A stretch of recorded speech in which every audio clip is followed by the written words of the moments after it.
C'est pas un signe de bonne santé d'être bien adapté dans une société malade. Krishnamurti. Bonjour, je m'appelle Biliana, je suis experte en neurocognition et docteur en sciences et je vous aide avec mes vidéos à comprendre mieux les schémas mentaux qui peuvent nous piéger et pouvoir les dépasser. Aujourd'hui, on va parler de l'autosabotage et comment dépasser cette fameuse peur de réussir. C'est pas par hasard que j'ai commencé cette vidéo avec la phrase de Krishnamurti. Dans une société où la normalité c'est de ne pas réussir, il est très difficile de croire à sa propre réussite. Et très souvent, cette peur de réussir, elle nous ramène à la réalité telle qu'elle est, où la majorité des gens ne réussissent pas, ils n'y croient pas, ils n'essayent jamais, ou bien ils essayent et ils ramènent le doute à un moment donné et ils abandonnent leur projet au cours du chemin et ils finissent par se dire, ben voilà, on est dans une société où c'est pas normal de réussir, c'est très dur. En fin de compte, on s'est complètement trompé dans cette société.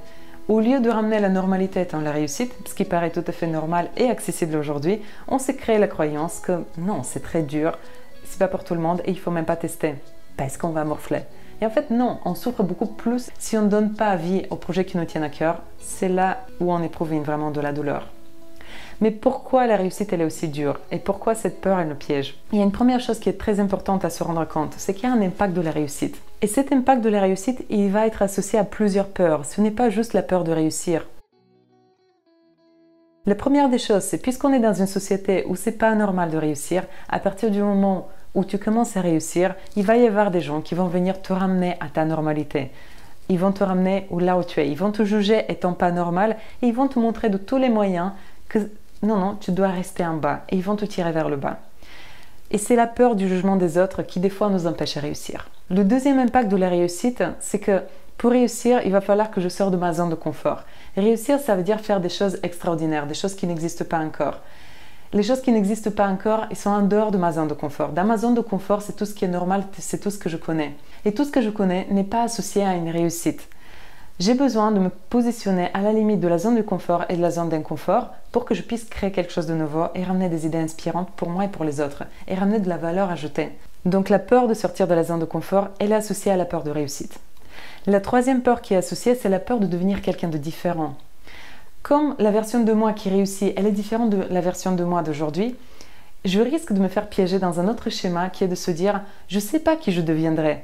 Et plus mon jugement il est dur par rapport aux gens qui réussissent aujourd'hui, plus je les juge comme étant des gens qui sont méchants, qui ont pensé plus à eux, plus ça va être difficile de m'autoriser à moi aussi à avoir accès à cette réussite et me permettre de devenir cette personne qui réussit ses projets. Et la quatrième peur, c'est la peur de perdre. Puisque quand je réussis, je vais forcément avoir quelque chose que j'ai gagné, donc je commence à avoir quelque chose à perdre. Et cette peur qui est associée à la valeur que je peux perdre, elle est dure, parce que des fois on se dit il vaut mieux que je ne gagne pas pour ne pas me créer une peur supplémentaire qui est celle de perdre ce que j'ai gagné.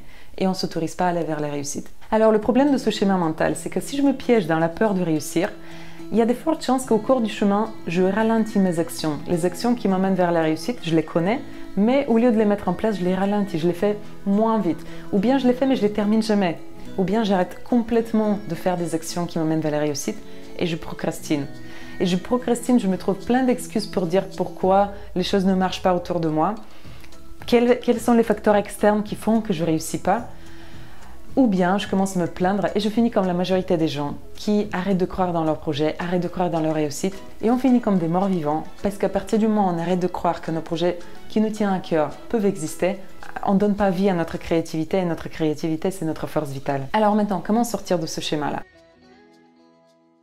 Première chose, c'est de n'être conscient de cette peur. C'est important de se rendre compte de ces 4 aspects de la réussite et en être conscient que je peux me piéger à chacun de ces 4 niveaux et d'identifier quel est le niveau qui me crée le plus de peur.